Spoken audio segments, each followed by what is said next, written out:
I'm delighted to now have the opportunity to introduce the award for tonight's next honoree, former Prime Minister of Singapore, Lee Kuan Yew. As the founding father of modern Singapore, he accomplished what many thought impossible, turning a resource-poor city-state into a global economic powerhouse, a model for political stability and a world leader in education. My own respect and admiration for Lee Kuan Yew developed when I was a young United States ambassador to Singapore. Our regular conversations greatly informed and continue to inform my perspective on the region and indeed the world. And I am forever personally grateful for his wisdom and advice. During our many meetings back then, up through our most recent meeting this past summer, it has been abundantly clear why he is one of the most sought-after world leaders by global heads of state, including many US presidents, on matters of global import. His astute worldview, shaped by over 5 decades of leadership, pervades any national or cultural boundaries.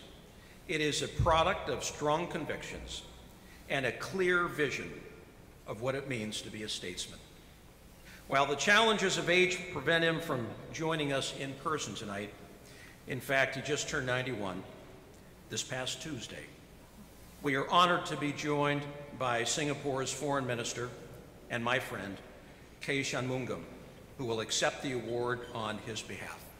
Ladies and gentlemen, please join me in applauding Lee Kuan Yew's legacy and welcoming Minister Shanmugam to the stage.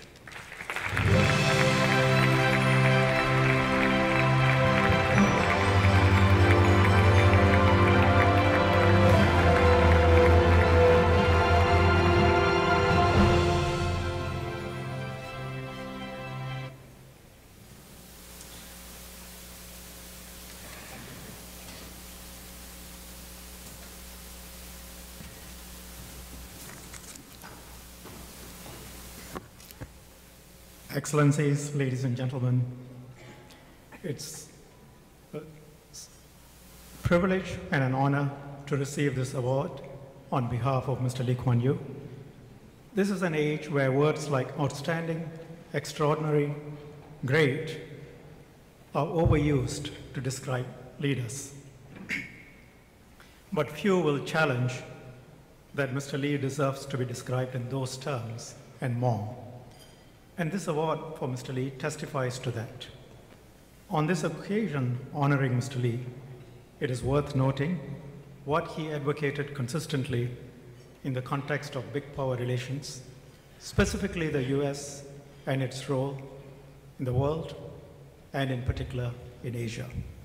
He recognized some fundamental truths about the United States and the world, which in a fashionably anti-American way, many in the third world chose to ignore from the 60s through to the 90s. After World War II, the US-led world order and the institutions that were created were largely beneficial to most parts of the world.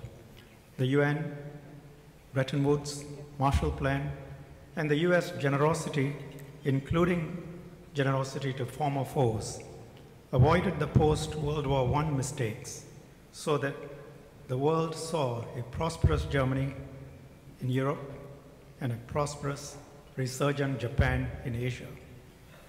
The US' crucial role in stopping the spread of communism in East Asia at considerable cost to the US, but which gave Southeast Asia and East Asia the fighting chance to survive and prosper. That was the context in which you heard Dr. Kissinger say what Mr. Lee said to some Harvard academics who were arguing against the US engagement in the Vietnam War, and he said to them, "You make me sick." He was probably one of the strongest advocates, certainly one of the most outspoken advocates of a strong US presence, both economic and military, in Asia. And again, he did so in the 60s and 70s, long before it was fashionable to say so. He knew that the US presence was vital to maintain peace and balance in Asia, as the Asian economies grew in the last 50 years. And that has contributed significantly to American prosperity and security. And in Third World Fora, including the non-aligned movement and other such places, Singapore was often in a small minority, sometimes a minority of one, in speaking up for the United States. And he reminded other big powers that despite all its problems, on most measures of power, America outranked all others and remained at the pinnacle of international hierarchy. The appeal of America to the best and the brightest in the world, and America's unique ability to absorb them, meant that America had an enormous pool of talent. And he never ceased telling Americans as well as others, America will only decline the day it shut its doors to the best and brightest from the world. And he reminded everyone repeatedly not to underestimate American creativity, resilience, and innovative spirit. But he was at times perplexed with some aspects of the American political system. So, for example, when he met President Bush Sr., I think during the time of the first Gulf War, there was a time when the American supplied Patriot missiles were able to knock out the Scuds in the sky, and he said, these are like, two needles, one needle knocking another out. You're so good. How is it that you're not able to fix your budget? Some things don't change. I think at that time, America was running a small budget deficit. Mr. Lee's support for the US was in the enlightened self-interest of Singapore.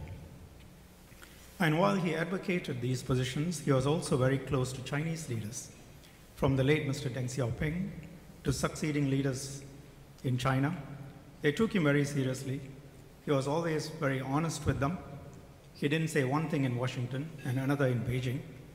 He encouraged China to become a stakeholder in the international system and advised and helped China join the WTO and engaged China in many other ways. And he was taken seriously in many capitals: Tokyo, Canberra, New Delhi, Moscow, Paris, Bonn. The list can go on. And it's truly extraordinary for a leader from an island state with an area of about 280 square miles, where you can travel from the north to south in about 35 minutes and east to west in 45 minutes. I will share with you one further thought. Today, the US is going through a period of some introspection. Meanwhile, the world is presenting new challenges every day to the US. And the world is not giving the United States the luxury to engage in too much introspection.